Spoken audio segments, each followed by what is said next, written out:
Good afternoon. Good afternoon.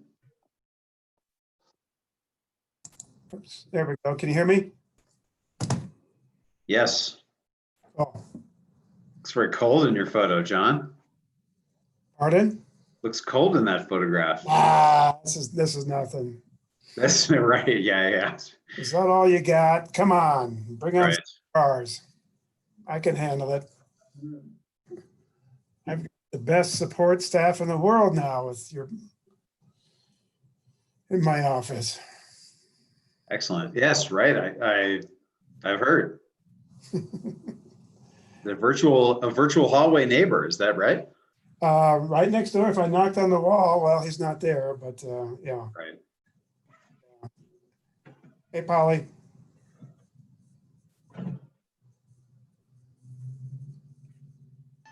I'll try that. How's it going? Good, how are you? Good. Oh, Ooh, we're live on YouTube. on YouTube, we are. Yes, we are. Yeah, we're live streaming our public meetings as a way of providing some public access to the proceedings. For public hearings, we've set up, I guess we've done perhaps most of the council meetings as webinars where there's a little bit more functionality and for, meeting attendees basically to participate, that's set up for more attendees. And but for some of them, and at least for these first couple of planning commission meetings, we'll probably just make these regular meetings and stream them that way. So. Cool. Jeff, how are you feeling? Hey, quite a bit better. Last year at this time, I was laying in a hospital bed with tubes and wires coming out of my body. Yikes. Wow. What happened? I had a bike crash, went over my handlebars and broke 7 ribs and total of nine breaks. My clavicle collapsed a lung, brain concussion, brain bleed. Oh my God. Other than that, I was doing okay. The good part about it, there was no road rash. Are you road biking or No, mountain biking? I was on the mid-mountain trail. So you weren't doing the jumps at the top of I Street, I take it, like my 10-year-old's been doing. Yeah. Well, I did pedal 6 miles and 1,000 vertical feet out in that condition. Oh, Oh, Were you in between the canyons and Park City? Were you in that remote section? Well, I'd left my car in Big Cottonwood, and so what I do is I go up to Scotts Pass and I drop in and I ride the upper Park City trails. And so I was headed back to my car, but almost got there. Right. wow. At least you didn't have to get a light flight out. Yeah, well, I pedaled past the helicopter pad and made the decision to keep on pedaling. And I could have gone down on the lift, but for whatever reason, I didn't think I was hurt that bad. I thought I'd maybe just cracked a rib. Hmm. And so I ultimately called my daughter and my wife because I didn't think as I got close to my car that I'd be able to lift my bike up onto my rack. Ooh, So anyhow, went down there and went to my primary care physician and she took an x-ray, and then next thing I hear is call me an ambulance. Walked in, stuck oxygen in my nose and said, you need to go to the hospital and your wife can't take you. So we've called you an ambulance. wow. Wow. But And what did you do this afternoon before the meeting? went for a bike ride. Yeah, thank you. That's great. I love it. He's one tough guy.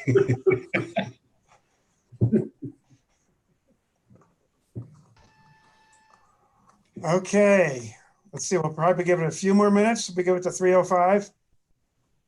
Who are we missing? We're missing. Dave? We're missing. Dave was here. Yes, Dave was here, but he seems to have signed back off or lost the connection. So.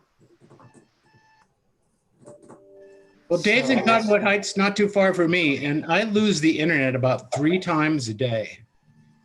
And I try to sign back on and it says pick a I'm admitting him from the waiting room hot dog.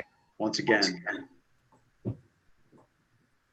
There's Dave calling in from Kelly, Wyoming, it looks like. Teton Science School, perhaps. Nice. Yeah. Oh, yeah. Is that live from Wyoming?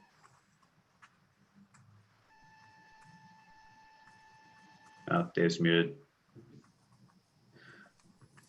It's just a little trick of the eye here. Okay. So I will, John, once you make the call, I'll start recording this meeting. Okay. All Doesn't look right. like we have our two guests here, so I believe. Yeah. Yes. I think I'd like to give it a few more minutes in case anybody else any audience wants to dial in. Let's give it to 3:05, then we'll start the recording. So Chris, correct me if I'm wrong. I think the audience can watch this on YouTube. And so it's not like a public hearing. So we weren't going to have back and forth with the general public. So we might That's- be good. Yeah, that's Oh, correct. okay. It should be the case that the only folks on this Zoom call are planning commission members and our guests from Enid and Polly and John and myself. And then, yeah, it appears that two people are watching the live stream, but that could be me on my laptop and my office desktop here. So, but usually a few people are watching. We can tell just by the YouTube interface, and so anticipate that this is a public meeting and folks are paying attention. All right, very good. Well, let's go ahead and get started. Okay. We'll start with the July 28th Alta Planning Commission. This is going to be a virtual meeting, and let me read a little statement for the record, if you can bear with me, please. The Planning Commission Chair hereby determines that conducting a meeting with an anchor location presents a substantial risk to the health and safety of those who may be present at the anchor location pursuant to Utah Code Section 52-4-2074 and Resolution 2020-R-12. The chair relies upon the facts put forth by the mayor in his July 7th, 2020 determination. So it's a long way of saying we're good to go in terms of having a formal meeting via Zoom or via whatever appropriate tools we so choose, and we're using Zoom today. So with that, it's been a while. Great to see everybody. Wish we could see each other in person. I hear the wildflowers are doing great right now, and they're peaking from what I understand. So I'm hopefully getting some afternoon boomers up there as well. But anyway, I hope everybody's been safe and continues to do so. And it's been, of course, a crazy time. And I think we're all watching. I don't know about anybody else, but I'm scanning all the different media outlets looking for good news these days. And sometimes we find it. And I think the best we can do is let's keep being safe and healthy and move forward the best we can. So with that, let's dive into the actual meeting.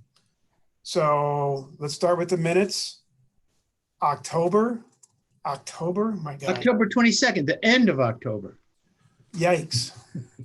End of October. We had holidays kicked in. We had a little time after the holidays, and then we had a shutdown. Hopefully everybody got some skiing in this last winter before that particular world came to an end.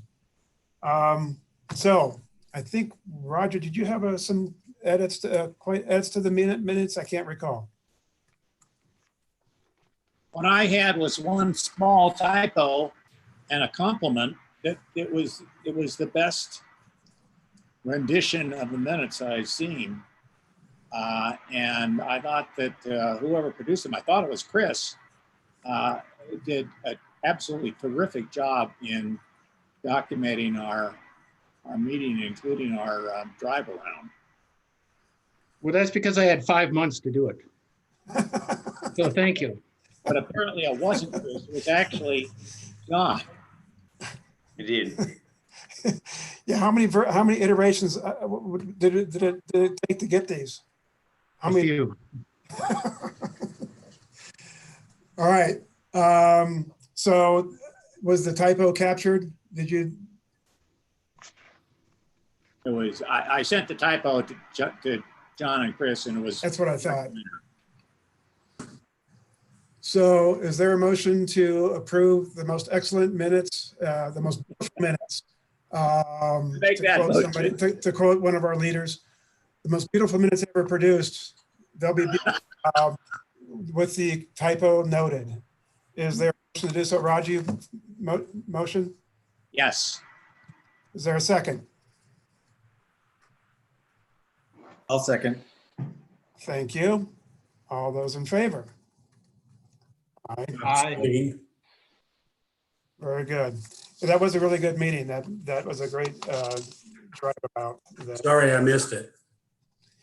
Yeah, it was good. It was quite informative, actually. So, Hey, John, yes, just a quick observation. Saturday, we went up and hiked to the top of Germ Pass. I could not believe the White Pine parking lot. It was, the parking on the street went for miles. That place is sold out. It's just unbelievable. Have you guys seen that on the weekends? We, Margaret and I drove down the canyon a couple of days ago, and we actually counted cars. And there were 75 cars on the coming up side, south side of the road, and 38 cars on the going down side, on the north side of the road. And there were spaces between cars. This was the 11-ish or so, implying that there had been cars there that have since left. So it is overwhelming. where was this specifically again? I missed that part. This White is at Pine. White Pine. White Pine. Yeah. Well, it's true in Big Cottonwood and Mill Creek as well. You Yeah. know, people have found the great outdoors as their relief for the COVID I stress. think you can go anywhere in the country right now. I've read where the state parks is getting road graders out and creating more parking spaces everywhere from Causey. Pretty much every reservoir in the state, any state park, there's just running out of parking. And I've also noticed, I don't know if they're calling them pandemic paths or COVID paths, but where I live, there's due to social distancing, where we're 2 or 3 paths. This is above City Creek Canyon in Salt Lake. Now there are about 5 pathways. There are a lot of new organic pathways being made because people just don't want to pass each other. They just want that space as they pass. And it's just kind of a phenomenon that we're all making new paths out there in nature as well. So we're out there, but we're also creating some new impacts, for better or worse. It's important to get out, but we have to do so carefully. But yeah, I know the canyons are just getting hammered, and everywhere you look, it's people are just so anxious to get outside. It's quite amazing. Speaking of which, is everybody, looks like comments have been closed on the EIS. I'll just take a little diversion from the agenda, if I may. Comments are closed on the EIS. I don't know if any of you went in. I think I saw the email that there were 6,000 comments received on the EIS. So somebody's busy going through those. That's good to have that level of participation in an environmental impact statement that's quite voluminous in a very good way. So we'll see what happens next. And it'll be interesting to follow that path. As we all know, we've been talking about, John's kept us in the loop for many years in terms of the parcel of land that the town acquired through 12 years of back and forth with Uncle Sam, John, or was it more than that? I think it started, well, maybe like 15 or even 20. 15? Okay. It 15, took a long time. I mean, it a wasn't long time. 100% the whole time, but They were more No, but just- receptive at other times. Yeah. So the town acquired that parcel through perseverance, let's put it that way, over many, many years. And as we've talked about in our general planning and our visioning for the town, now we're looking at a community center. And to get that off the ground, there need to be several studies in place. And we are going to hear about one of those early steps in the project development process to get an update on where they are, where we as the town are. So the town has hired, I'm going to say it wrong, Enid Architects, Enid or Enid, correct me if I'm wrong, to lead that feasibility study, which leads on, like I said, leads on to several other studies. This is not architecture, this is not drawings, not construction plans, et cetera. So I'd like to turn it over to you, Jared, if I may, and just give us an update. If you need to take, I assume if you have exhibits, what have you, you and Chris have worked that out, or you can share screens, whatever you want to do. Yeah, let me share my screen. Go ahead and take it away. Great, thank you very much. Can you see my screen? Yep. Bingo. Yep. Excellent, great. Well, thank you very much for, there it went. Thank you very much for the opportunity to be here. I'm here with my partner, Don Weinrich, who's also on the phone. We're from Ennead Architects. It's a tough one. But I appreciate the time. We thought we could do today is, as you mentioned, John, we've just started. So we're just giving you an update of where we are in the process and what we plan and hope to do for the next probably 2 months. I think we're thinking we'll be wrapping up hopefully towards around the end of September.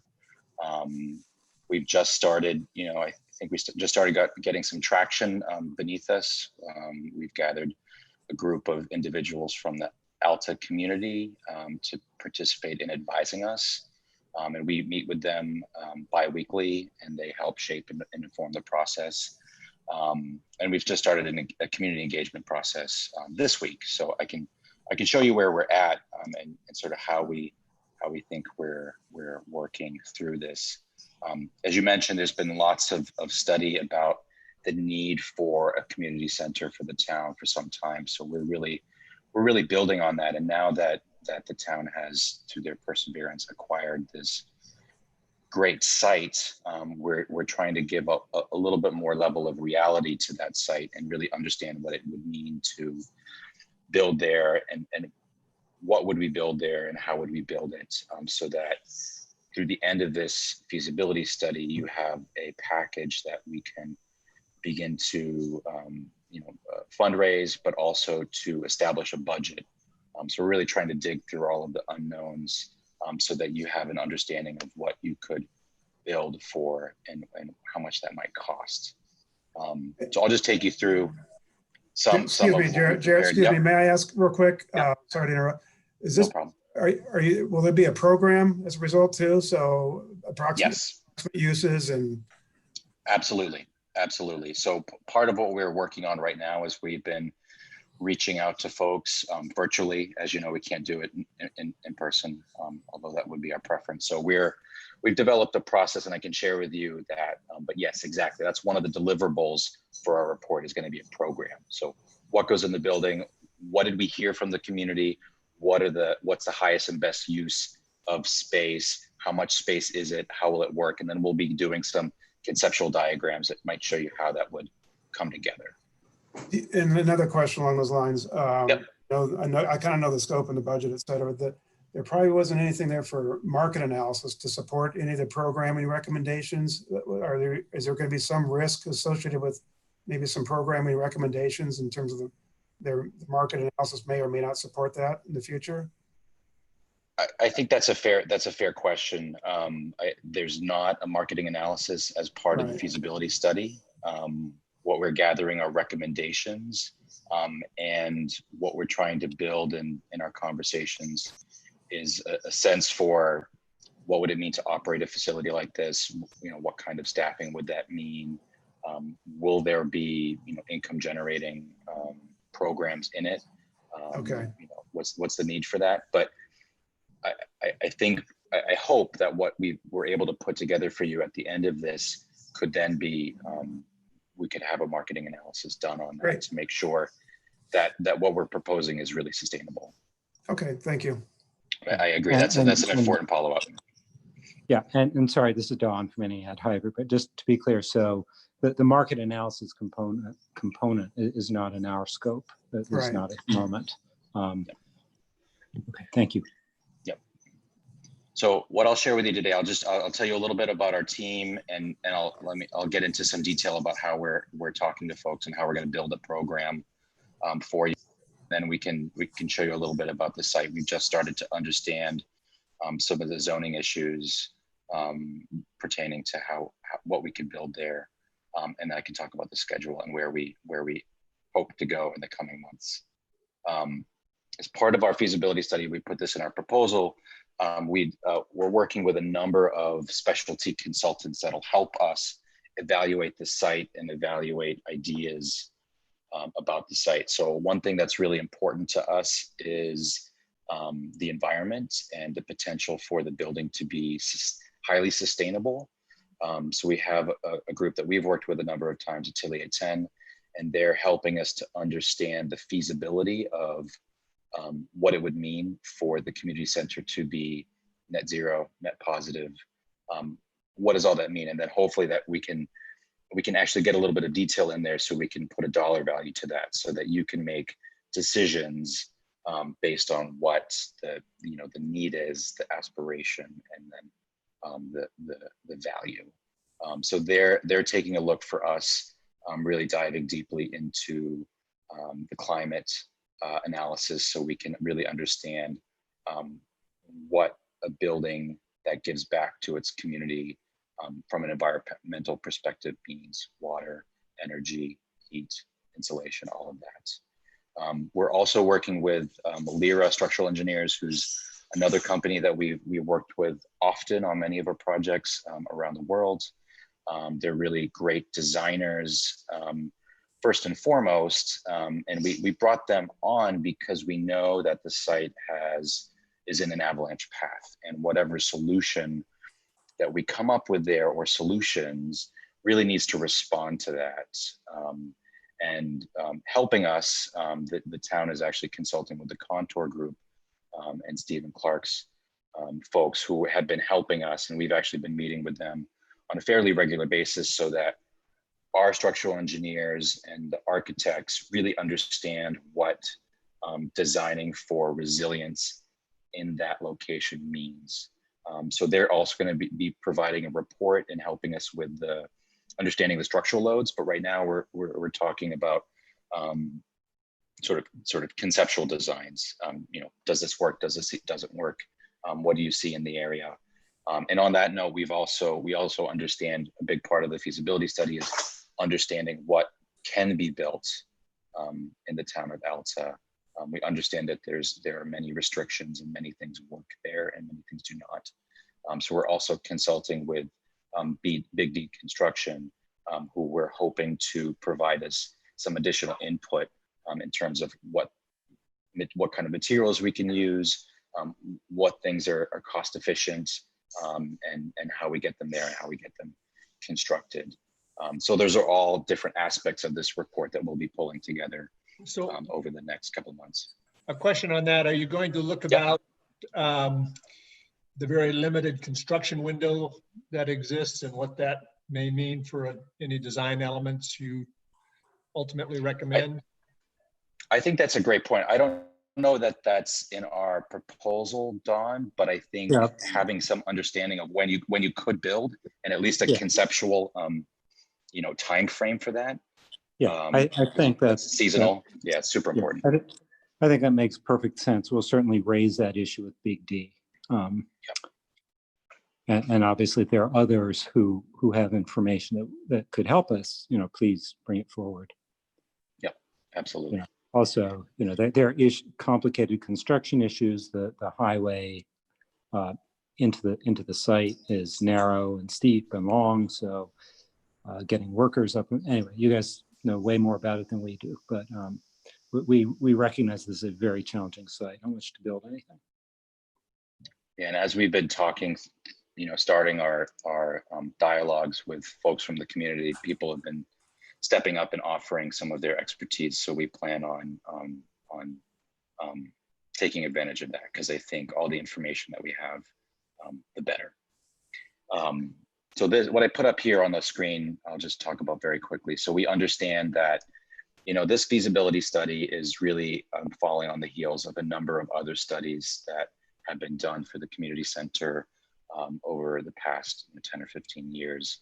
So we've been trying to build on that. We've been talking a lot to Sarah Gibbs, who's been really wonderful in sort of positioning us and helping us really understand the temperature of what folks are interested in and what they've been talking about.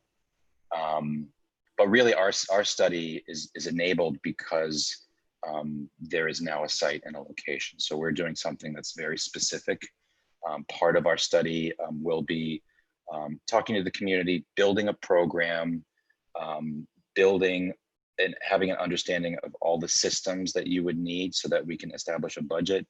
But then we're also doing a schematic design, which we would normally call a conceptual design, but that means we'll come up with a bunch of different ideas and actually talk to folks about what makes sense to them, what they see is representing what they think is needed in the community, what represents the town well, and be able to factor that into our study. So we're hoping to, at the end of it, have a sort of conceptual design that we can then get a price and a value to, and then also some materials together so you can begin the fundraising process and then start it all over again. So we're in a one spot within a much longer process. We know that. So this diagram means to unpack our feasibility study in terms of a regular set of meetings and what we're building on. This process is about building. So up here on the top, we've listed the bi-weekly meetings that we've been having with our advisory committee. Really, they are helping us vet everything that we then push out to the public and really help make sure that we're staying on track. So we've had our first meeting with them. We actually have our second meeting this week. So we're doing things like building a list of community members that we want to have discussions with. We're vetting with them things that we're talking about and aspirations. So this coming week, we're actually going to dig into that a little bit more. We're going to review some of the findings of our initial conversations with the community. And then we're going to start to review with them some of our initial site analysis. So through this process, we're going to check in with them every 2 weeks and bring them through every step of the way. And that's really important for us. So we're not working in a vacuum, and that we're working really in lockstep with the folks who are advising us. Below, what is intended here are to show you the sort of larger areas where we're intending to have community dialogues. We think that's very important and is part of the RFP for this process. So as I mentioned, and I'll dig into this a little bit more in a second, we started this week with what we call small group dialogues. And that's really a chance, because we're doing this virtually, it's hard to get people to speak up. We want to hear from everyone. So we've organized a series of small groups of 5 or 6 people. And then we have some things that we take them through and talk to them about the aspiration for the community center, about the program. We ask them to rank programs for what they feel is most important to least important. So we're gathering all of that information. And then in a couple of weeks, what we hope to do is have more of a town hall style open workshop where we invite everyone to come in, and then we actually dig into those sort of broader themes in a little bit more detail, be able to pull out some specifics. What do you mean when you say, I think there needs to be an exhibition space? What other things need to be there to support it, so that the program that you have at the end of this is flushed out with enough detail so that you know what you need, and that we can build that into the cost model. And then eventually what we'd like to do after we get a program sort of established and we get buy-in with our advisory committee, we want to start creating some design provocations Usually the way that we like to work is we'll come up with a lot of different ideas because we like to get that dialogue and feedback. What's working, what doesn't working, what do people say, oh, wow, that's great. What do people say, oh, that'll never work here. And we want to put that out there. So we're hoping that, probably later in August, that we'll have a sort of open workshop where we can bring some design ideas to the community and just get their thoughts and input. And then we'll pull that all together as a deliverable for the final submission, so that you have a record of the process that we've gone through and everything that we've heard, which we think is important as well. So as I mentioned, we have, for our sort of programming effort, we're approaching community engagement in three aspects. We've created a website. So there's actually a www.altacommunitycenter.com. And really that's meant to give folks just more information. What are we doing? What are we up to? We're going to keep that up to date. There's a survey on there that allows us to gather information from people who might not be local, or that we might not have been talking to in these sort of smaller community forums. So that's a place for them to tell us about themselves and tell us about their aspirations. So we're gathering all of that information. And then we hope to use it as a way for people to keep in touch with this process and with this project. So that's one step, a really broad reach. Second step is these smaller group dialogues, which I mentioned that we started this week. We've had 2 so far. They've been great. People have been really willing to participate and are very open. And it's been a lovely experience so far. And I think we're gonna get a lot out of it. We've reached out to a number of people, and I'll share with you some of those statistics in a moment. And then, as I mentioned, there's a kind of intention to have a larger open workshop in a couple of weeks. So just high level, the website, as I mentioned, it's there. It tells everyone who we are, what we're doing, a little bit about the community center, a little bit about the process. And then there's a survey which gathers some information and asks them, what they would like to see, what things are important to them, that we can use for our report and our analyses. To get people there, we created a postcard. Sarah Gibbs was kind enough to volunteer to actually get those in the mail. And that really is just to let people know what we're up to, that there is this process going on. If you're interested in participating, there's an avenue to do that. There's a link and a QR code to our website. So we hope people find that valuable. And what we've done and what we talked to with our advisory committee is to make sure that we're talking to everyone. We can't talk to everyone, so we want to make sure that we're talking to as many people as we can, but make sure that we have different perspectives represented. Homeowners, seasonal employees, people who work at the lodges, people who work at the ski lifts or may manage a ski lift, people who may participate in community enrichment programs. We want to make sure that we're having all of those perspectives. So that's been really important to us. So for these smaller group dialogues, what we did was we worked with the advisory committee. They gave us a list of about 120 people that we could reach out to that they thought would be willing to participate. And their range in backgrounds: business owners, business managers, employees of the town, property owners, parents of school children, and people who just really love the place. So so far we've gotten about 30 people signed up, which is actually pretty good, I think, percentage-wise. But we're still taking people on. So if anyone's interested, please sign up. That would be great. And really what we do in these sessions is we get everyone on Zoom. We talk about, introduce ourselves, get to know everyone a little bit. And then we talk about sort of these questions that we have. What makes the town unique? What aspects of the town are really important to preserve? How should the community center help the town in the future? In what way can it shape that or not shape that? And then we start to get into what roles could it play? What are the programs that could be best used?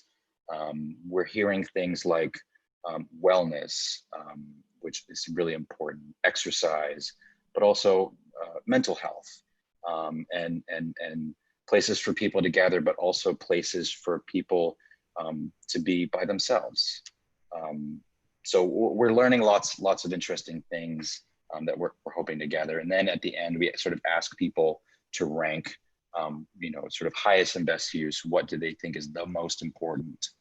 So that gives us a little bit of a barometer as we sort of start to gather buckets of program. And then what we hope to do in this open workshop is actually get into the detail, actually unpack what is it, what do you mean by wellness center?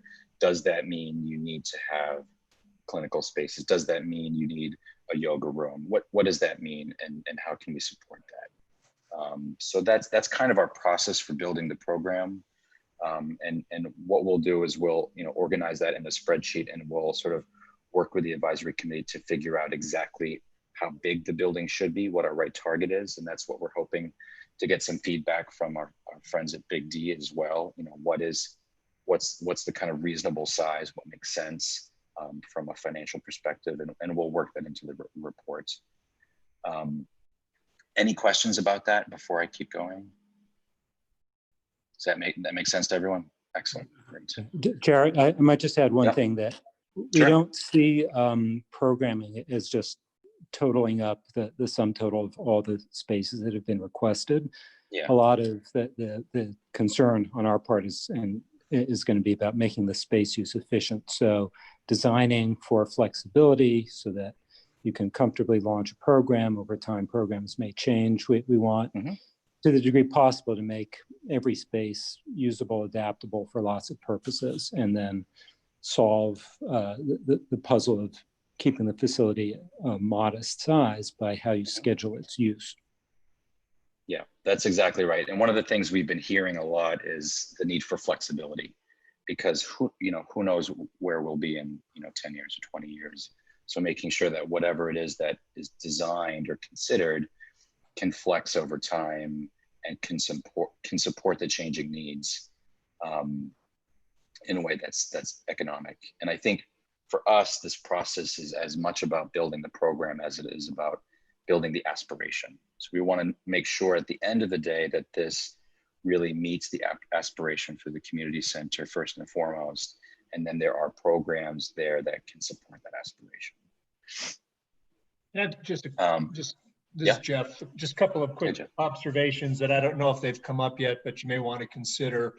Is that with EIS going on, there's this whole transportation issue coming on. Yep. And, is there a nexus to a potential transit hub? I don't think it wants to necessarily connect to the community center because of the sheer volume of people going through there. But there may be a nexus that you want to keep in your mind relative to that. And the other one, what role can the community center play for shelter in place scenarios, be it interlodging, fire, or other places?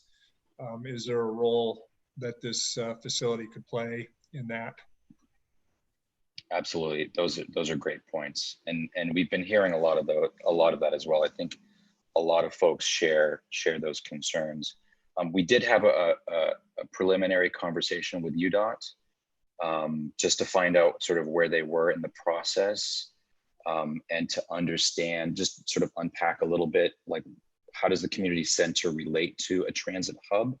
And as you said, what we learned was, the need for the transit hub, the sheer volume of people that you would have to manage in either a bus or a gondola situation.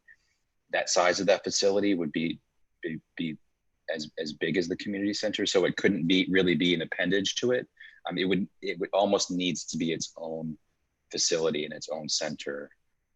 But I think we're keen to understand where that center would need to be located relative to the community center, and how does that impact how you might organize and how you might program the community center. Right. Super important. A couple questions. Yep.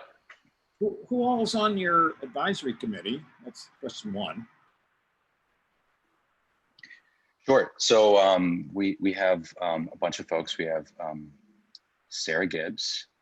We have Mike Mon. We have Nikki Henderson. I'm going to forget all of the last names. We have Mr. Jerry Weil. Is it? Yes. Yeah. Okay. Yep. We have Jerry Weil. John Goldner. Who am I forgetting? Put me on the spot. We have Tom Pollard. Sorry, I couldn't find the mute button. Yep, you got them all. Did I get them all? Okay, good. The other thing I noticed in the RFP talks about anticipated costs of 10 or 15 million, which certainly provides, if you're actually adopting that, provides a constraint on how much you can do here. To what extent are you starting at that end of the process and saying, okay, this is going to be no bigger than this much, whatever. I don't know what dollars per square foot goes construction up there, but it's probably pretty healthy. Yeah. We usually work, we usually work both ends against the middle. So if there's a budget target, we take that into account. Those will be part of our discussions with Big D to just get a general sense of how many square feet of space that can support as it relates to a particular type of construction. And then from the other direction, working with the community to figure out what the needs are, and then we bring those two into balance. So it may be that if the budget can't support all of the requests for space, then the space requests will have to be adjusted. Did you guys mention that the contractor would be helping to fill in pricing, or is that another? Yeah. Yeah, we did. Yeah. So we'll get a conceptual cost statement from Big D. What was your question, Dave? Oh, it was just, in addition to constructability, the contractor has a really good sense of what the market is, for materials. And so having the contractor do pricing is a good strategy. There are entities that do cost estimating solely, but I think going with a contractor has some finger on the pulse of the market. Has Big D, to your knowledge, done any construction in this canyon? Yeah, they are working on Alps right now. Okay, all right. They have a presence in places like Jackson and other sort of mountain communities as well.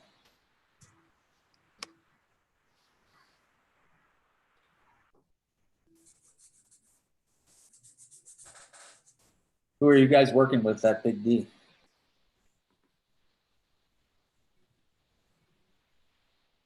I'm gonna forget the name. Okay, not a big Yeah, I can get that sorry. for Our main contact is Corey Moore, but All right, I'm right not at the sure top, whether. Yeah, I don't think Corey does the estimating himself, so he'll but pull in the right people. he was happy to talk to you about the scope, I'm sure. But.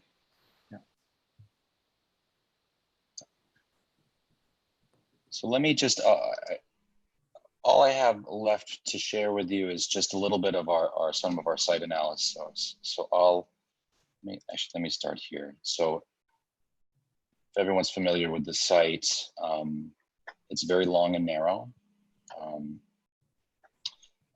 We started to map out the easement off of the highway. So we're understanding where we can build to. We understand there's quite a bit of parking already on the site, as well as some historic structures. So we're trying to better understand that. One of the challenges that we're going to have is to figure out how we deal with parking, because I think,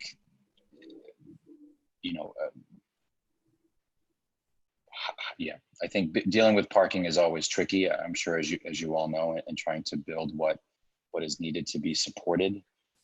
So what we've been thinking about right now is to, at a minimum, be able to replicate what is on site. I don't know that we would ever be able to support as many spots as would be suggested by the local zoning.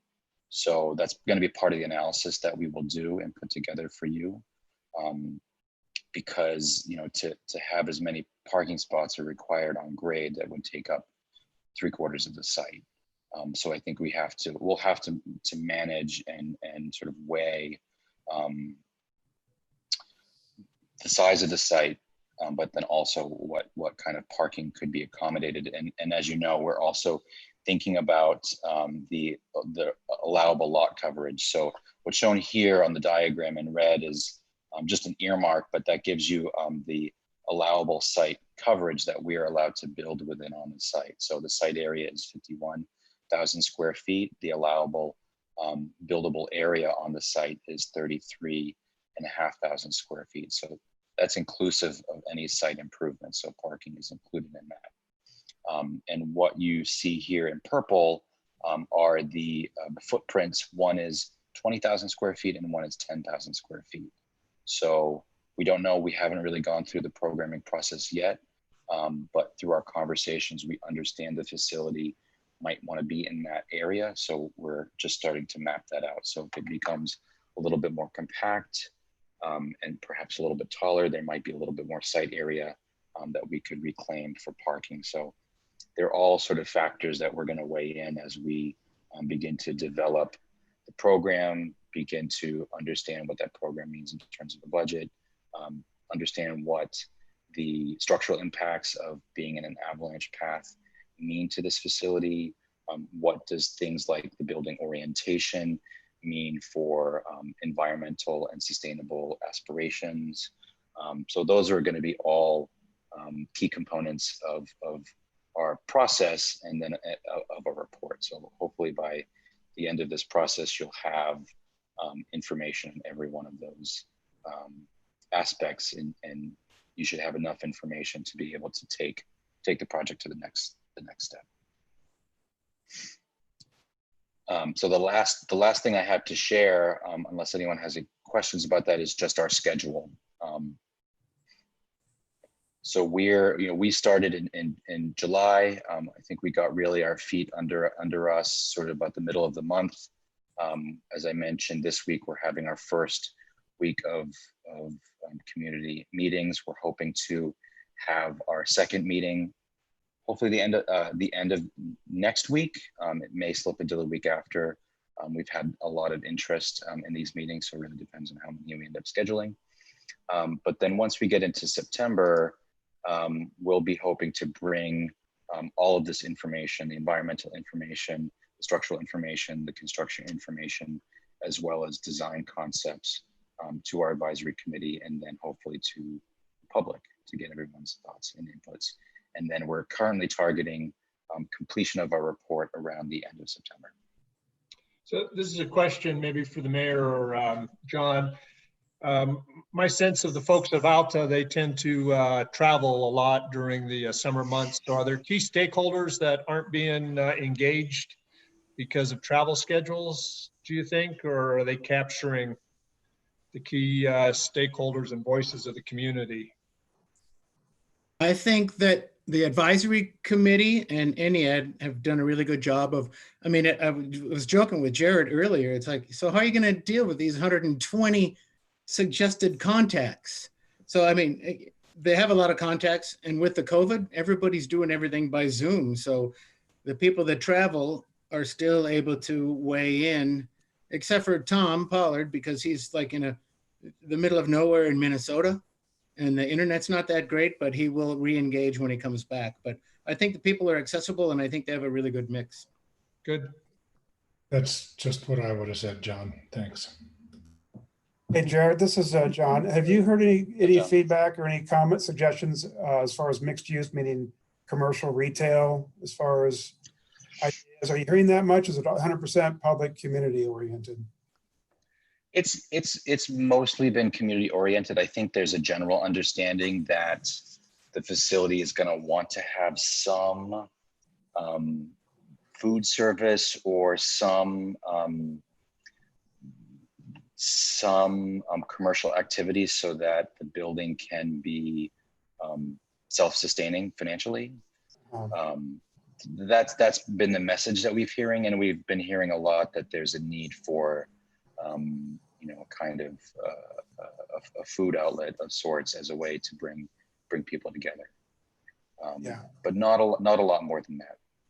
Are there A any lot of space, restrictions? and right now, not a lot of space for outdoor, given the footprint, tough to It's program tough, yeah. seating right now too, I bet. Which Yeah. is popular, of course, with the pandemic. Yeah, exactly.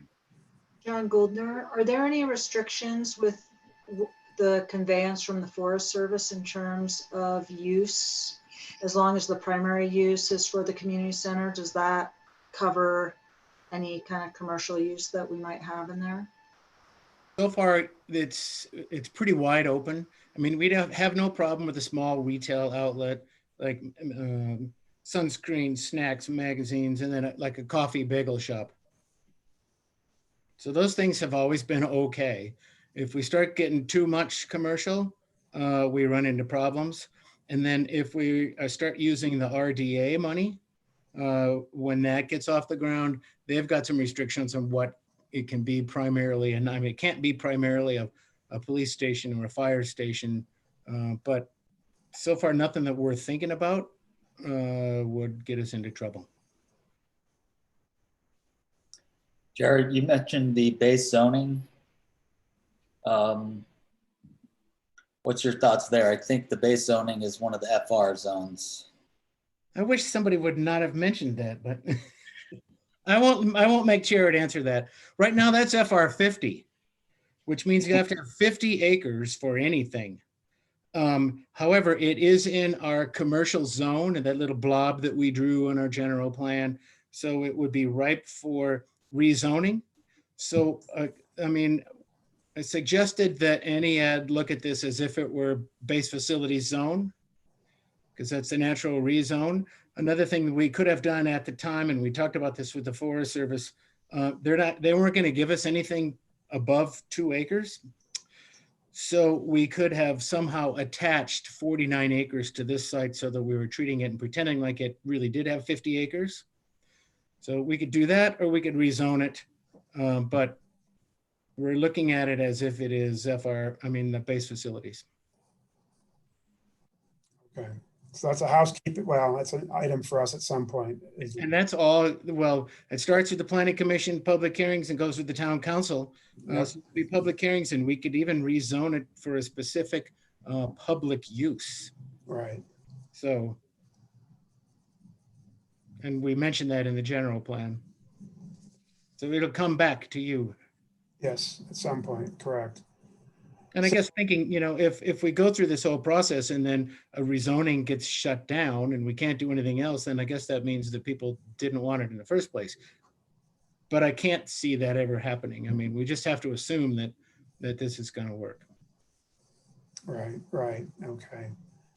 What's the anticipate, way back to the beginning of the overall process, Jared, we had, you're done with the program, with this feasibility of the programming.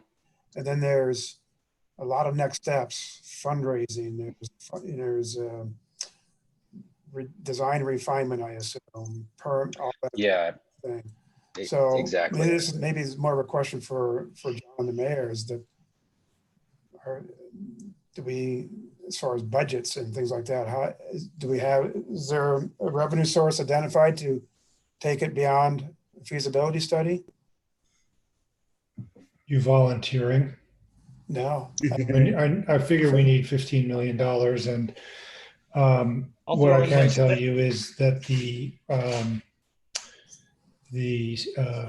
CRA could generate enough money to pay the costs of a $5 million bond. So there would be that would be about a third, is what I figure. And so we would need additional fundraising.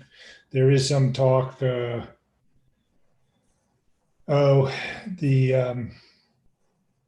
if anything else gets built in Alta, we can include that in the CRA as well. Anything else commercial. But I have one resident who told me he's already told me put $1 million into this project. I don't know if that's, I don't, didn't sign a contract, but I've been told that. Yeah, Did yeah. it publicly, so we've got him. Okay, okay. So that gets pretty vague. It gets kind of vague past your study in terms of what's next. We don't really know yet.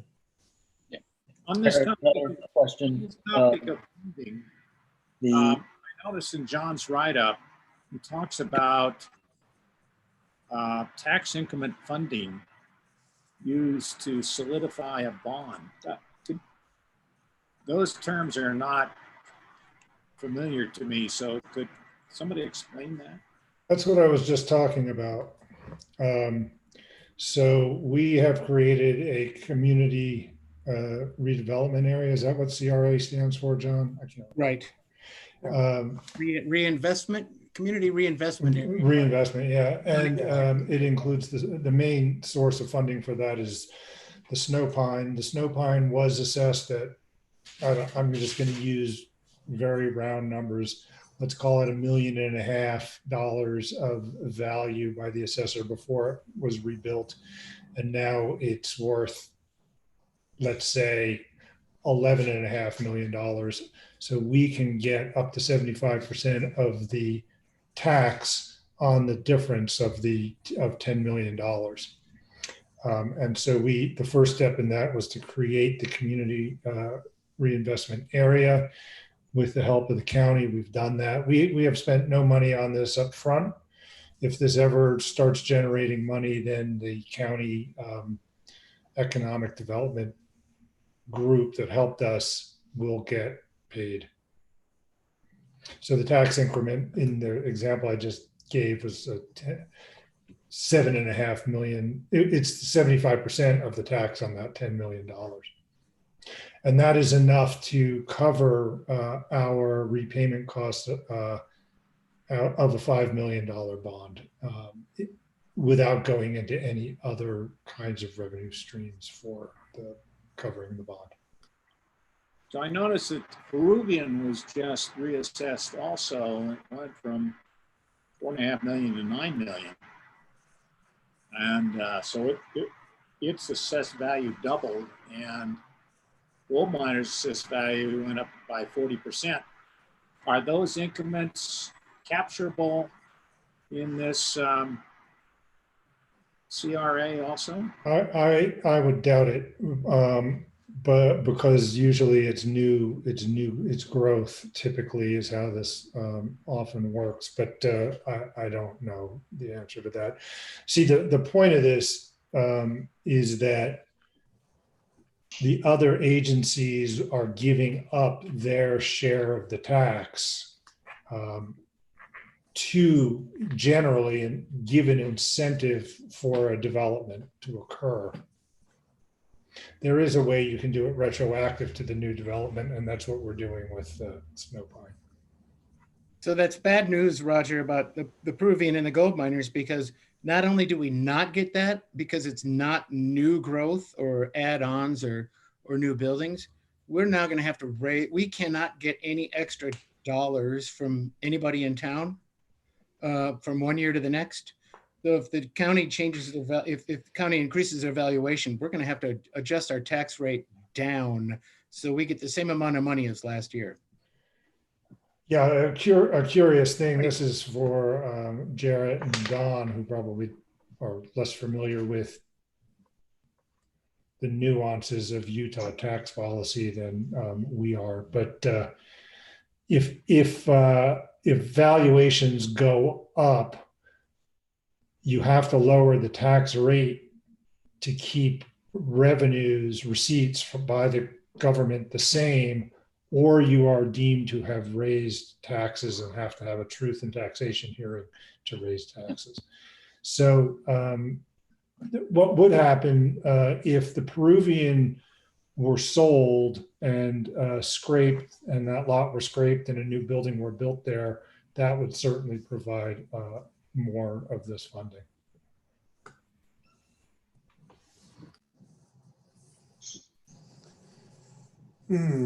And I use that example because, Yeah. Roger, you mentioned the Peruvian, and also because I have been told that that's kind of the likely future of that lot for too long.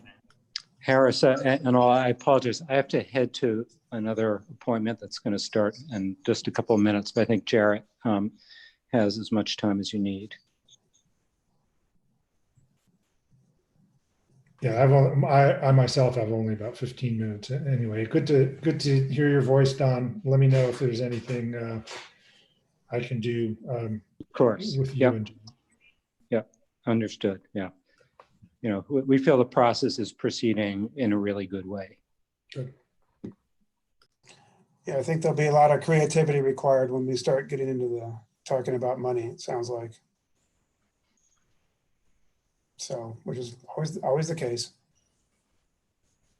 Eric, you mentioned sustainability in the beginning. Not sure how savvy the group is on some of the benchmarks that are out there that you've been referring to. Has there been any conversation about a strategy or a certification benchmark or something like that, or is that still pretty open-ended? It's still pretty open-ended. I think we want to offer a range in our proposal so that there are options somehow. I still haven't wrapped my head around this exactly, but I think there's been a lot of interest raised in making the building be net zero or even feedback into the grid somehow. So I think we're going to start with a really high aspiration and a really high benchmark. I would say that probably goes beyond LEED Platinum somehow. Have you talked about living building at all or anything like that? We've been starting to talk about that. And then I think part of what we'll try to unpack for you is, what it would take to design a building to each of those standards. Right. There's some things you can bite off, I guess, with LBC, but you can do the different pedals, and maybe that's further study. Just want to throw that one out there as a more kind of occurrence. I know LEED starting to become, in some circles, less important, desirable or less important, much like ADA did a long time ago. So it's becoming a standard. Yeah, exactly. So people are coming up with. Yeah, those newer ones need to have a more eye towards resiliency and, like you're talking about, back to the grid and some deeper concepts and stuff. Exactly. Well, good. Well, thank you, Jared. And if anybody else has any questions, we can certainly spend a little more time. But given our business and our meetings, you may be done before we see you again as far as this formal, our planning commission. We don't know yet. We'll see where it goes. Okay. That won't happen. As you can tell by our last minutes of last meeting of October, we normally don't go this long, Jared. So doesn't mean we don't care and don't want to stay involved, but it's been a strange time, as you can imagine, for me. No, I understand. Everyone. So, well, if I'll sign off then, leave you to your business. But thank you very much, everyone. I appreciate your time and your thoughts. All right, thank you. See you soon. I'm sure we'll stay in touch. Thank you. All right, take care. Good to see you, Jared. See you, Eric. Okay, good. Well, that was good to see that traction going. Move on to agenda item number 4, continuing our dark skies discussion. Just on a quick personal note here, maybe a quick question asking you all. I recently was trying to see the comet last week or two, and in my neighborhood, and dutifully woke up at 4 o'clock in the morning and trotted out to my front yard. That was too bright. Went to the backyard, could barely see much, and I said, "Why doesn't somebody do something about these dark skies?" And I can't see the comet very well, if at all. So it's good timing that we're talking about this, because I don't know if anybody else tried to go to see the comet or any crazy hours and had the same frustrations that I just had, but I'm a believer in this effort. Well, it'll be back around in 6,000 years, so not to worry. Yeah. recognize, John, that it appeared in the evening sky a little bit later? I'm sorry, Roger. The comet went by the sun and then appeared in the evening sky. Did you ever get a glimpse of that? I didn't. Yeah. We could see it from here with binoculars about an hour after sunset below the bowl of the Big Dipper. It's not a very impressive comet because in that direction, as you point out, there's a lot of bright sky. Yes. And that's not too good. Yes, yes. So what I did, John already knows the story, so I took it upon myself to call Aubrey, our help, the woman from the state we had on our tour with us, and got some additional ideas that might translate to our agenda item here. So so I've been in touch with she and I forget her colleague's name, but anyway, quite an email stream going about things in my particular neighborhood. And like many places, the city, back when they did the architectural pole, masts and globes and everything like that, everything was well intentioned to make it look very historic and quaint and all that stuff. And lo and behold, it's a complete disaster that cannot be retrofitted at all, and kind of stuck with my particular system in my particular neighborhood. But anyway, that's a bit of a first world issue right now. But let's talk about the agenda item, and John's done some good research here, and with some different outcomes, and I have a bit of a hybrid too that we can talk about as well in terms of an idea, just to get the ball rolling. But I assume everybody's kind of gone through kind of the three. Well, let's maybe back up and really get the temperature of where we want to go as a commission, as a community, and as far as taking it forward to some degree, or on the spectrum of choices we have here. I assume, but we haven't met for a while, so I'm just going to revisit this. I assume it's something we want to pursue as a commission, and that we do have a reason to be involved and as a planning commission to take this forward, and possibly go to the ordinance level and move forward as far as things that are germane to our areas of responsibility as a planning commission. Is this something we all want to continue to talk about, and not just talk about, but eventually hopefully take action on? I would like to see it. Okay, great. All right. Yeah, this is Jeff. I think it's important that, maybe there's a revisit to some of the existing ordinance to kind of really set the desired future condition that the town is going to want to get to. And then how you actually establish, what that path forward looks like through ordinance is, I think, a big dialogue that we should be involved in, and recommendation to the council. So for example, are you saying as far as levels of certification, or do we want to eventually, is it the desired outcome in 5 or 10 years, is an ecotourism spot? Or, I mean, yeah, I think all of that is that, why do you want to do dark sky? Is it, right, to see the comet every 6,000 years? Probably not, although it would have been nice.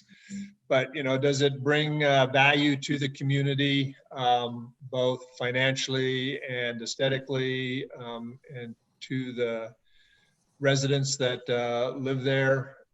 And, how do you get to that point? You have one extreme where you have, Sun Valley basically made it a mandate with a 5-year schedule to retrofit everything. I'm not 100% sure that's sellable. And then you have kind of the middle ground of Torrey, where they establish, what it is for new construction or rebuilds, and they can, get it in place with the hope that, some of the existing buildings may follow along with doing that. But I think you need to encapsulate it in some direction and some ordinance. And I think that's where we would make recommendations to the council. so I'm hearing ordinance, but maybe, but not heavy-handed as far as direction we should be going. Let me ask a question. Do you think, this is maybe for John and the mayor and Chris, is the community aware that, I mean, we've been talking about this and studying this for a while. We did the field tour. We've had some stuff online. How aware is the community that that the planning commission wants to take this up? And this is an important issue, we think, for the community as a whole. As part of John's, Pretty general awareness of this issue. John's reported on it several times at a town council meeting, and it's, I think it was, it may well have made it into a newsletter. I can't remember, John. I think it did. Well, and some people are very aware and call often.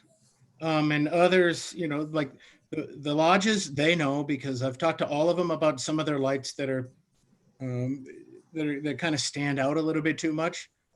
So people are aware, but especially now, it's not like really top on their list. I've certainly made the HOA at the Blackjack aware.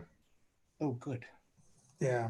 Not that is we've accomplished to that come much. out of something heavy-handed or even light-handed to come out of the blue and say, where'd that come from, sort of thing.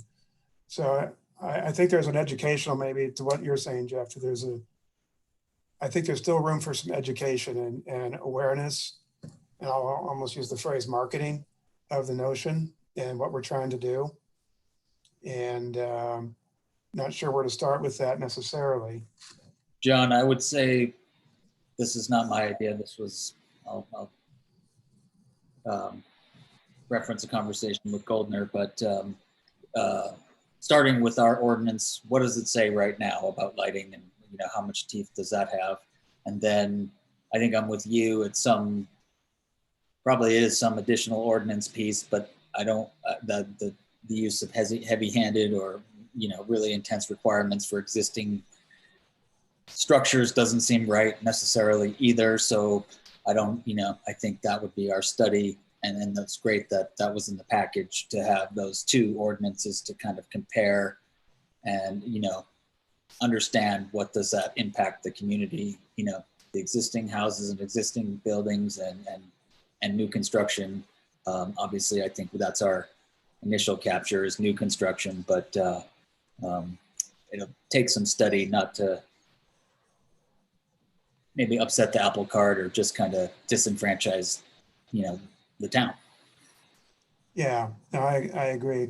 So one of the things I talked briefly with John about, again, it kind of had a, no pun intended, but a light kind of came on in my head after I was talking on my own personal situation on my street and talking with Aubrey, is I didn't know where to go. I didn't know what to do next.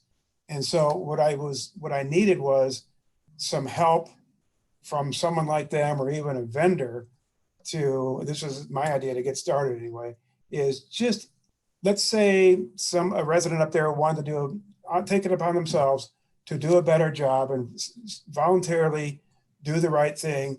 Well, what do I do? What fixtures do I look for? What lumens, or do they even know that word? Should we even expect them to know what that word means? I don't think we should. I think we should start doing some more education. Maybe this is a website or newsletter. But I think it'd be great if we could start in baby steps of just informing people that we're doing this. We think it's important and why, but also give them almost in Dave and architect's terms, it'd be like the materials list. If they wanted to change out something, where could they buy it? What should they look for? What are the specs? Oh, by the way, here's three vendors in the valley. Felt Electric, you can call them, or here's a contact we've made. And just let people, let's start by, in my opinion, let's give them all the tools they need to do things on their own and make it as easy as possible from a materials list, a choice of materials, and to retrofit, et cetera. And we start there. John, what's interesting is that both of those ordinance, I think both of them had, you know, fixture types. They had like, hey, these ones are not cut off, these ones are cut off, and you can kind of see the styles. I think that was really helpful to include that kind of graphic depiction of, you know, these lighting styles and, you know, which ones really do sort of shield the Right. light spilling. I think that's where Aubrey could help us, to be honest, if she could help us with that. I just thought it'd be easier to rely on the state expert. And are you saying, Dave, that we may not be able to do that sort of, here's some ideas for if you go shopping, because they may buy something that may not match up with what our ordinance says eventually? Oh, I don't know. I hadn't thought about that. I was riffing off your idea of the web. Oh, okay. Maybe the town website might have this graphic that we. Yeah, no, okay, yeah. One of these Okay. other ordinances, or work with Aubrey Yeah. to get something that's not copyrighted or whatever, Right. follow the right. And they have relationships with suppliers, it turns out. I mentioned Felt Electric, just that was the one I could remember from our talk last week. But even I know they have resources in relationship with suppliers, vendors, what have you. And yeah, I just thought that might be a good baby step to see if anybody checks into that and says, hey, I'm heading down, I want to change out my light, whether it's a back porch or what have you, all the way up to a sign. And I noticed on the website, there's some ideas for me. Who can I talk to more about that? And that would be Aubrey for now. I don't think any of us need to become the experts, but. That's a cool idea. John, John Goldner, is that a reasonable thing that we put on the website, is resources for, it's not an ordinance or anything, it's just resources for, smart decisions on light fixtures. That is a good idea. We could do it on the website. We could do it in a newsletter. Both. And start getting people thinking about this. And maybe if they think we're going to do an ordinance, they'll be a little bit more proactive than. Well, that's just it. I mean, that's where I'm coming from. Let's educate and give opportunities to preemptively do the right thing before an ordinance, no matter where we are on the spectrum of heavy-handedness or not. Let's give the resources out there and see where that goes. Not to say we won't continue down the path of an ordinance, but I think it'd be the right thing to do, is just give people a heads up. And I think there's really, Jeff, I think there's really two paths that we can actually be walking at the same time. Is, working with the existing residents on a friendly educational resource availability in terms of, getting them information. But I also think there's a role to start working on an ordinance, because if there's new developments, Harris mentioned, potentially some redevelopment of a lodge, that you have the ordinance in place and you've established what the desired condition is. And because as we found out, getting ordinance changes takes a while to get done. And so I think you could get teed up to address new construction and redevelopment or significant redevelopment and change outs and move towards that desired condition. And at the same time, work with a gentle hand with the existing residents to try and encourage them, as well as the town, taking a lead on its own facilities. No, I don't disagree. I think the general hand can start. My point, I guess, I think the general hand can start relatively soon, like really soon. And knowing, knowing our timeline for ordinances, I think we should do the gentle hand education and provide the resources ASAP, and then yes, generally concurrently work on an ordinance, but knowing the time that may take. So I definitely see some overlap. But John, I think a necessary precursor is to raise consciousness in the community to this issue. Yes. And my sense is that the consciousness is not very high. And I'll tell you how I assess that. I'm sorry, Roger, not very high, you said? Correct. Okay. From the middle of March until June, everything here was essentially closed. And yet every night, the bright signs announcing the Alta Lodge and the Rustler Lodge and maybe others that I can't see were burning. And the lights in the porte-cochere for Snow Pine were burning not just every night, they were burning 24 hours a day.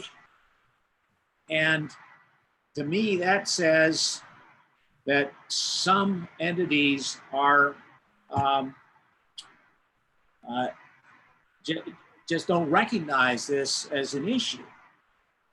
And until they do, they need to be, we're not going to get people on board. What are your ideas for informing of the need? Because that's always a struggle. Yeah, I don't have any ideas. Well, the website's a good place to start. Yeah. So the snowbline's an interesting example. That guy, I talked to him a lot, and just like rolls his eyes every time he sees me. Those Port Cochere lights were like 450 watts or something. And they changed the bulbs. They did all this stuff and they got them down to like 75 watts. It's not enough. And Aubrey, when we had our meeting, she stood out there and she goes, yeah, light bulbs are not the answer to this type of fixture. They have to be shielded on all sides. And the owner's not interested in doing that because he said, we need those. Otherwise, we don't look like we're open and people can't find the door. Well, they had them always- on open also. And they illuminate the bank on the far side of the road. So they're pretty intrusive. And Well, the signs, here's an idea to- the roadside signs for Rustler and Alta Lodge. Well, here's an idea to get the ball rolling, to your point, Roger, and this is going to be put the ball on John or Chris. And that is a web story. I think a story on the website to get rolling. And I think we have, John, I think you have some great photos. And I think we took some Chris photos. took those photos. They're fantastic. And if we could do a compare and contrast, like what's good, bad, a really simple story just to raise the awareness. And oh, by the way, we'll be posting some resources for those of you who are kind enough, the gentle hand using just right, who are willing to take this upon yourselves. And oh, by the way, the commission's we're going to be looking at some ordinances. So basically a warning shot across the bow that Yeah. 1, 2, 3. 1, examples of good, bad. 2, some resources. And 3, get ready. There will be an ordinance at some point. So no surprises. So How about the newsletter? well, when I say website, I'm assuming, newsletter / website. But the website's good because those photos can really pop in color on the website as well, is what I was thinking. Right.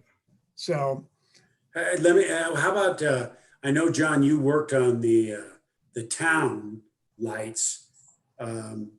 Right. What about the lift company lights? I mean, those two signs at the Albion lot and the Wildcat lot, I mean, they were on, they weren't open and they were still on forever, it seemed like. Yeah, and they were on and they were bright.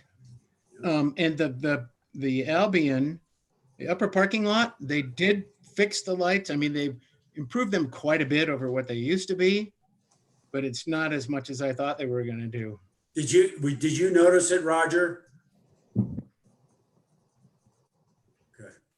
Yes, I did. And I do notice that the lights have been tamed down, but in my subjective opinion, not enough. Yeah, I agree.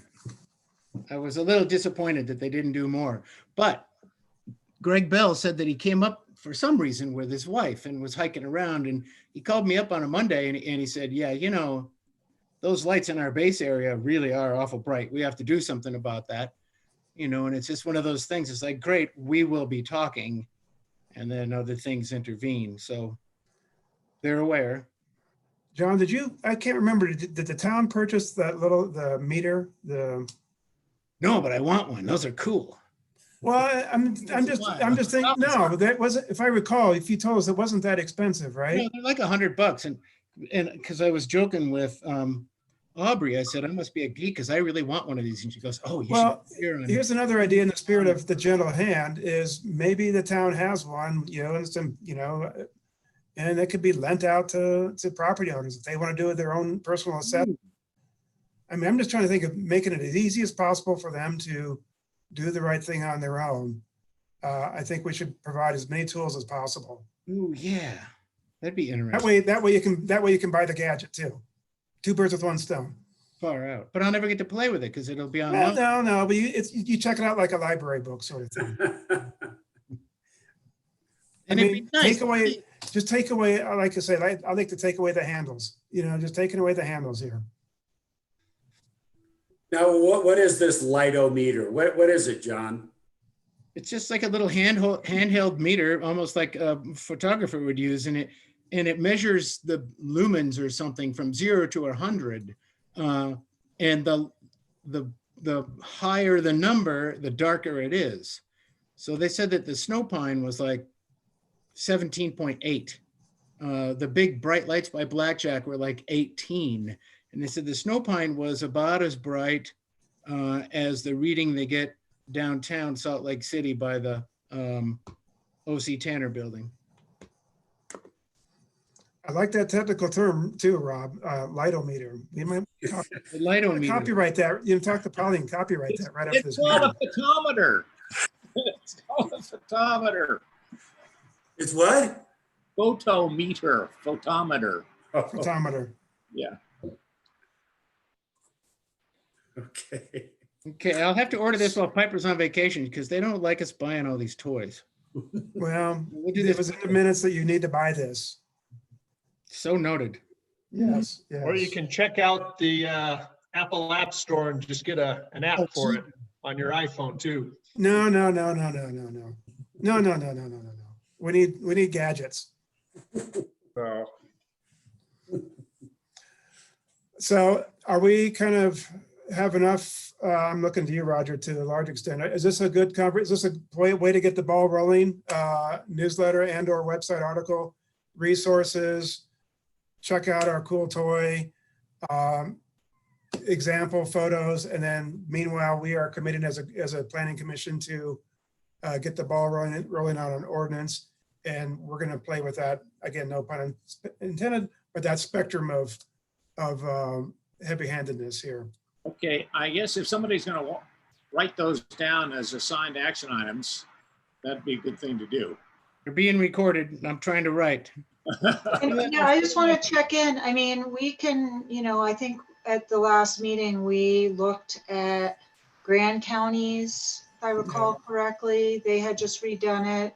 There's no reason to reinvent the wheel. And I think, it's a question of how quickly you want to try to implement something and who you want it to apply to, if you want it to be prospective or give people a certain amount of time to come into compliance, that type of thing. So, I mean, I heard a preference to say, hey, we only want this to apply to new construction and renovation. The rate of new construction, that's going to take many decades. I think it's going to. Before you see anything. I think that's going to be part of the making the sausage, probably, as far as where we go as we get into this. I don't know if we know sunsets, drop dead dates or anything like that until we get into it. I think I'm hearing that we're more in choice the Tory model, but we may want to go a little bit heavier. Tory model with a 5-year window for retrofitting. We don't know. I guess because my main question is, how quickly do you want me to come back with a proposed ordinance, or do you want to give it a couple of months to see how the educational aspect is working, or do you want to forge ahead and we're in July? That's a good point. I've been thinking about too. Is maybe it slides. Maybe we can parking lot that just for a second and talk about upcoming meetings. And I'll turn to you, John, and Chris, if you're on. As far as do you anticipate future actions before the Planning Commission between now and the holidays, for example? That sounds like a long time away, but Boy, it doesn't. I'd like more involvement, at least one more get together and think about this with INEAD to look at what they're doing, where they're going, and then insert yourself into their process. And they're done at the end of September? Yes. Oh, And Polly, did here's he an say idea. he was gonna do a meeting on the second meeting? It was gonna be Thursday, or did they push that back to August? Do you recall what he said? Ooh, I can't remember. Hmm, okay. And frankly, some of the people had been saying, they didn't want this designed by staff. So I'm not in on those advisory committee meetings. It's like, this is the community's deal and it's working really well. Well, let me throw this out there, kind of a 3 birds with 1 stone sort of thing. Polly, to your question about should you start working on an ordinance in our next meeting and then staying engaged in the community center. Is our meeting in September, our proposed meeting in September, too late to stay engaged with the community center folks? I think it is. It's too late. Yeah. On the other hand, we have August. August meetings are tough for everybody. Well, I'll be out of town the whole entire month. Oh, but out of town is not a good excuse, Rob. Understood. I'm gonna be in a place where I have no Wi-Fi or anything like that. That's an excuse. Sorry.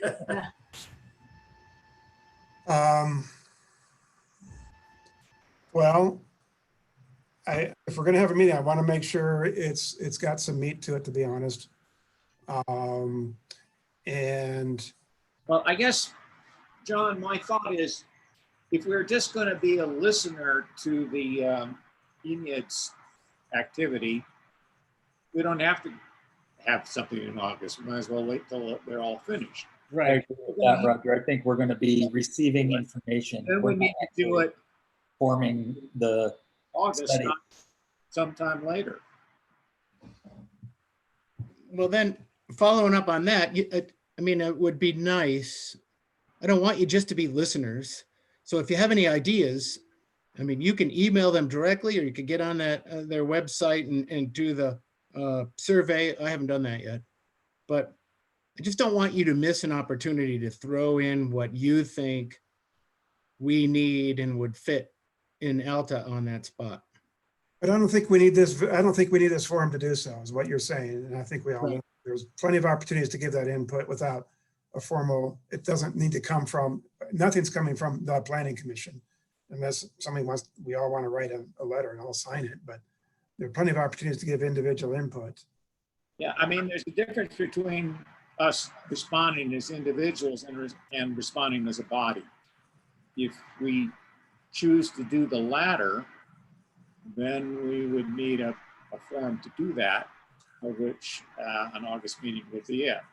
If we're not going to do that, then forget it. We could just do it as individuals. Where are they gonna have something to present by August 28th or 6th, whatever, or 2020? Well, surely they will. They will.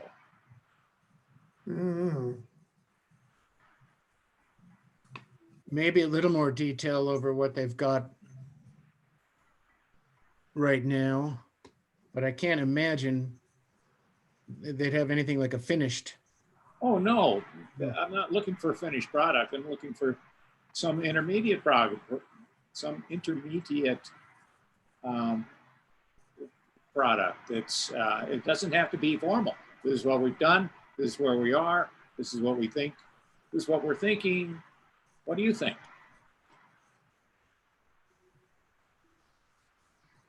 Well, again, I think what we think is really, our role as the planning commission, our roles as individuals. And it seems like they're reaching out a lot for the individual comments. And I really think at this point, until we get into some zoning issues, rezone, not rezone, the role of the planning commission, other than to absorb, information as it goes along, is really limited. I tend to agree. And like, yeah, I hear what you're saying, Roger, and it'd be great if we had another forum and they presented, there was a more interactive, here's what we think, but is that really, it won't be one voice from the planning commission, it'll be 5 individual voices. But we will, inevitably play off each other, you know? Yes. I like what Jeff said. I like what John said. No, I think this is wrong. You know, the interaction of us together is more powerful than each of us. True. So John, the product in September, let's say, is that the final deliverable or is it the final Is it a deliverable draft? if that makes sense?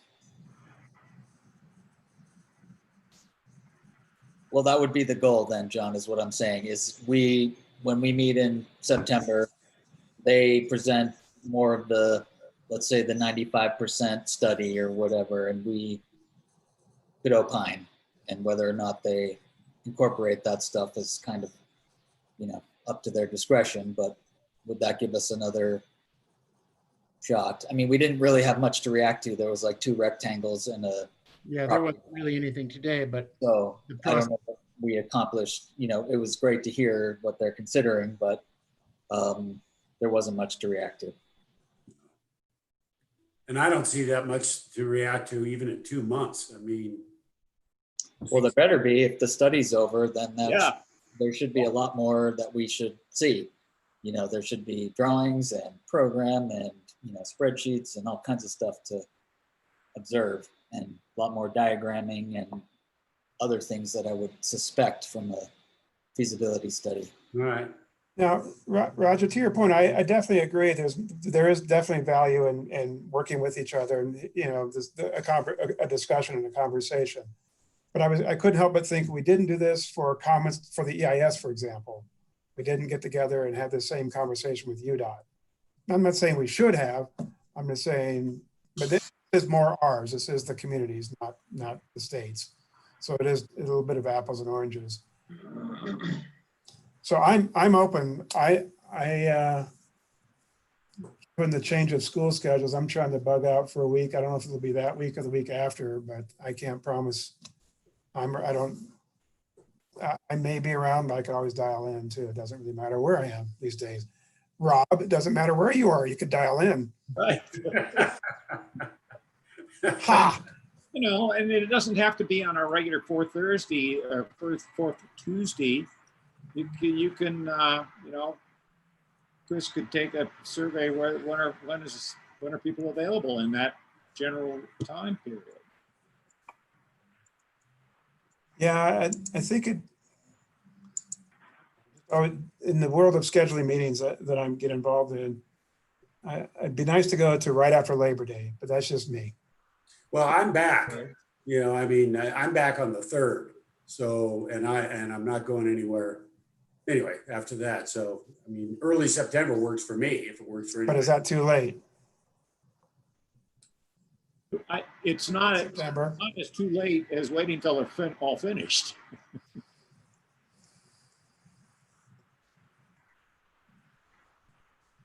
Well, what does Tuesday the 8th look like for everybody? Okay with me.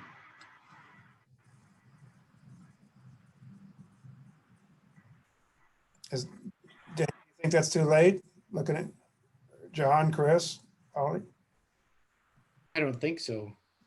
And then maybe, and Polly, back to your question. Sorry, I haven't forgotten.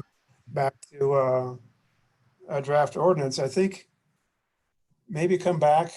If that's too soon, let me know. But maybe come back with similar to what John did, if maybe a little deeper dive in terms of the boundaries that we can be looking at, and some. You know, I'm somewhat familiar with Grand counties. We've got Torreys, we've got Ketchums, and a few others out there. I think that should be more in the forefront, like John is saying. If we're thinking that new construction, for example, would be obligated to follow a new lighting ordinance, you know, it would seem that we would want to start contemplating what that looks like. Yeah. You know, Yeah, I think we need to referencing how long it took for. Of course, we had a lot more changes, and we'd love to really be nice to really be concise here and very direct and clear and precision with the ordinance. Yeah, I think it'd be really good if we could decide next meeting as far as where we want to fall in the spectrum of gentle hand versus draconian. And let's maybe Polly, you could lay that out for us, that you know, that's those choices we have and consequences. And maybe that could be an action item for you to follow, to go back to your question. I know it's a little bit open and a little vague, but hopefully that's enough to get started. So it looks like we're going to try, Chris, if you were there, maybe to September 8th schedule. That can be our August/September meeting. We won't need to meet in late September. Obviously not in August either. So we'll do a combination, early September meeting, September 8th. Yeah, I can do a calendar appointment and a Zoom meeting. I don't believe I will be working that week myself, for what that's worth.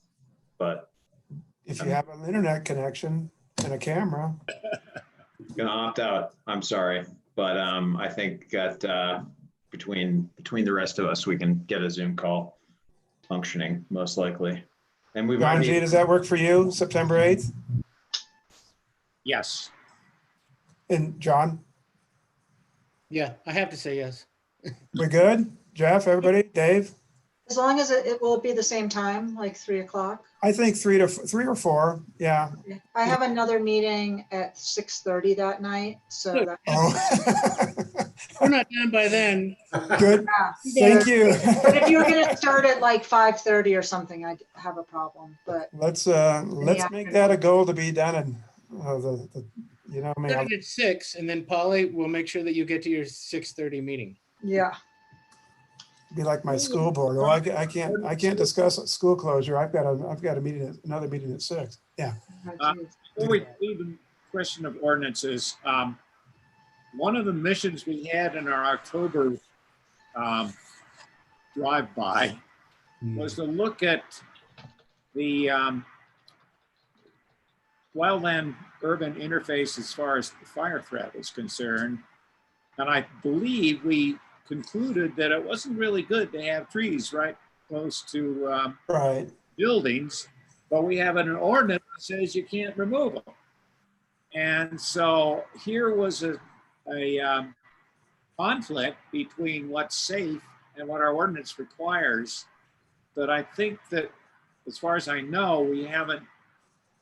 Haven't reconciled that. Yeah. Right, we haven't. All right. Are we going to? Let's do it. I would hope someone would do that. That's what's going to get me fired. Yeah, we'll look at that. Now, you can remove trees. If it's commercial, you all decide what gets to go and what gets to stay. And if it's a single family, it's the mayor. And I remember that when we were looking at our ordinance, we were going to have the UFA weigh in on the vegetation and site plan. I remember that's what we didn't do. That's what I didn't do. So, and I'll have to check and see if we get, if we need an ordinance to have, because the UFA already reviews certain construction plans. They're on the outside agency checklist. If we could throw that into their purview, I'll talk with Polly to see if we can do that without having to have a separate new ordinance. Okay. Then also I was going to say the dynamic there is trees also grow. So Yeah, I know. post construction, those pesky things keep growing, just like kids. Okay. Well, I think we have a plan. So we're almost going to do almost a similar agenda for September 8th. We'll do a review of the community plan. We'll get an update with, hopefully they can send something out a week ahead of time, of course. And in the spirit of what Roger said, I think it'll be a group discussion. It won't be, here's what official comments from the planning commission. Will be us as a group dynamic giving feedback, which I think is good. And then we'll also see if we can make any progress on getting some information from Aubrey and others to post something on the web and or the newsletter And I know that may be putting you guys under the, you and Chris and John under the gun a little bit. And then third thing will be, Polly will come back with some ideas for pros and cons and the spectrum of an ordinance. And with the baseline being what we have now. Right. Okay. Is that reasonable, everybody? That's like a good plan moving forward for September 8th and all those good things. Does sound reasonable. We'll all meet in person. You know, if it's breezy and Yeah, right. breezy and we're outside somewhere, I'm happy to meet in person someday. We could find a park, but we It can't. has to be 15 miles an hour greater wind. Sounds good. So we'll plan on Zoom. We'll plan on Zoom for now, Okay. unless unless there's some good news out there. But with that, any other business? Yeah, just like, where's the council on our changes to the ordinance that we've submitted? Years ago. Couple of years ago. I got a note this morning from one of the council members who wanted we have one thing left on those ordinances. We've been through everything. But Cliff sent to Harris, he said, put the zoning thing on the agenda. Let's talk about it in the work session. Maybe we can get over. So Okay. possibly So- in 2 weeks. Have they recommended any changes that would have to come back to the planning commission? Nothing so far. Okay.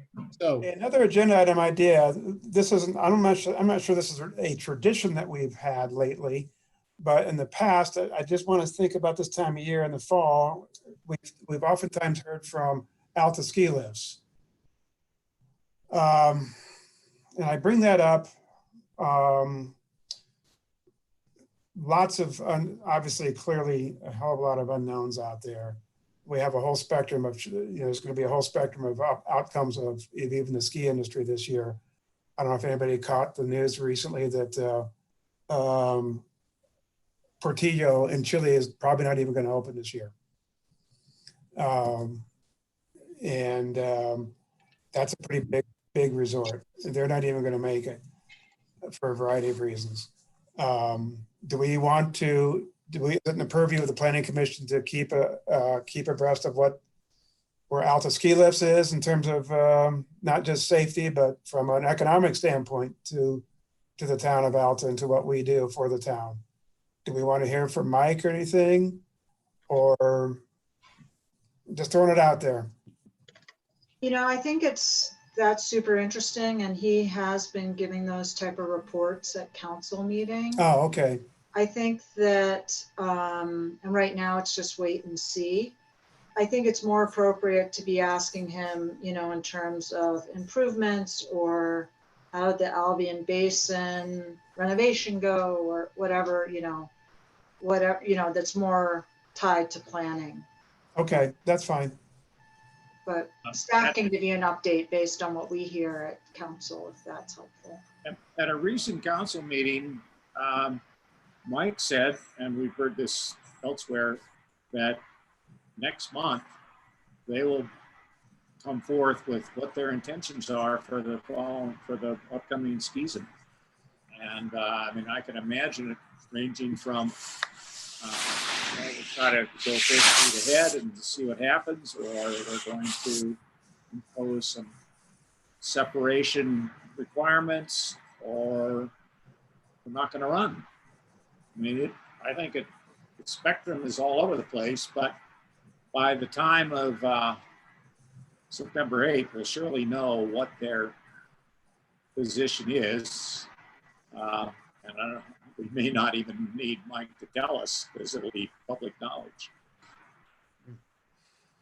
Well, maybe let's put that under other business, or just as an introductory discussion. That we don't necessarily need to have, to probably to your point, we don't need to have Mike come and tell us that, but we could certainly share what we're all hearing. I heard from a longtime instructor up there just as recently as Friday. I guess they're considering possibly a reservation system of some sort. Maybe that was for lessons, I'm not sure, but And possibly no services. I mean, no food, no ski shop. Yeah, food, nothing. yeah, That's, That's going to be really hard if you don't let people get inside. That's going to be, I don't know how you're going to make that work. yeah. I don't know.